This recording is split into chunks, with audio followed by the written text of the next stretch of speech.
Yeah, probably. He's ready to play now, and but we wouldn't think he'd run out a full game. So the options are playing him as your sub player, but there's always a risk that you get an early injury and he's got to play out a full game, and that potentially puts him at risk. So yeah, you're weighing up whether you bring him in and ease him in as a sub and take that risk, or whether you just give him a hit out in the waffle. We would expect he could run out 70 or 80 minutes of a 100 minutes or so waffle game. We would expect that Daniel, with that hit out, will be then strongly considered for selection the following week. But if all the boys do their job, there may be no reason to worry about changing the side next week, and another hit out in the waffle could be the best thing for him. If you rush players back, you're always taking a risk of them re-injuring themselves or getting a different type of injury because their body's not really ready for it. So unless you're getting to some really critical games late in the season, you've got to weigh up whether it's worth the risk or not.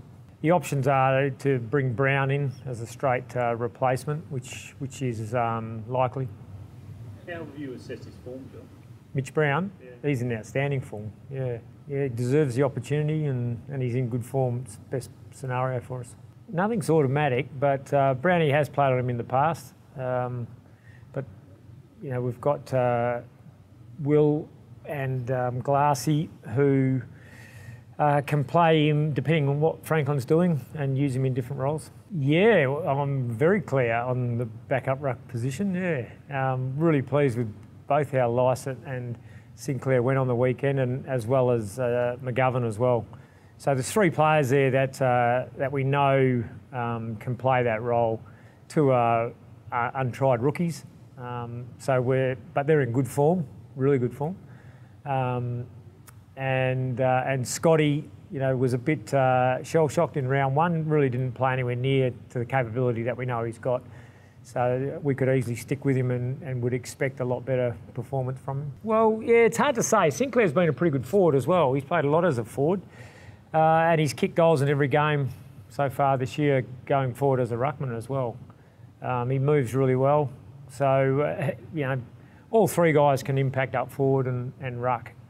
Jeremy's not as tall in terms of the rucking options, but he's probably no different to Roughhead. If we were to write a story tonight, who should we write, which names? I'd back your own judgment on that. See how you go. Yeah, I'll critique you tomorrow. Shell shock is probably a pretty good word for what happened in the midfield against Fremantle. Young competitive guys like Jack and Shuey, you expect them to want to answer probably for their round one performance and put in make a statement against Hawthorn, I suppose? Yeah, probably two things. I'm not sure about shell shocked. And I'm not sure that I challenge guys to play well on any given week any more than any other week.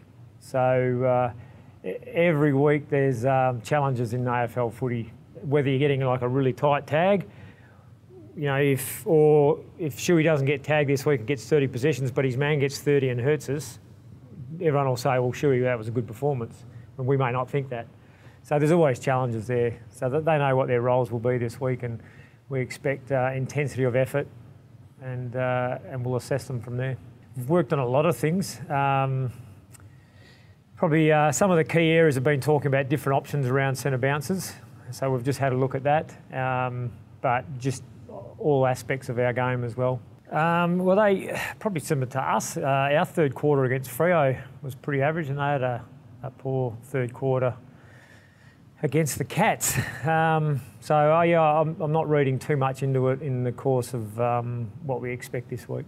We'll certainly consider the type of forward line we want to structure up with Lecker out for sure. And we haven't got too many options in changing it up drastically. We already play a reasonably tall forward line at times, so there won't be too many massive changes. That's a very good question, Baz. He hasn't been able to step up to anywhere near full training yet. So until he does that, he's probably still 3 weeks away from playing. He probably needs 3 good weeks where he's doing full load on the track. And we want to prepare Nick to be able to come in and play like full games. We probably won't go down the option of giving him a half a game in a reserves team somewhere. It's likely we'll just train him up until he's really ready to go. So that may hold him back till he is actually playing footy again. If he steps up and has a harder session and gets sore, then his next session can't be harder again. It's got to be about the same level. And when he pulls up from that session without soreness, he steps up again.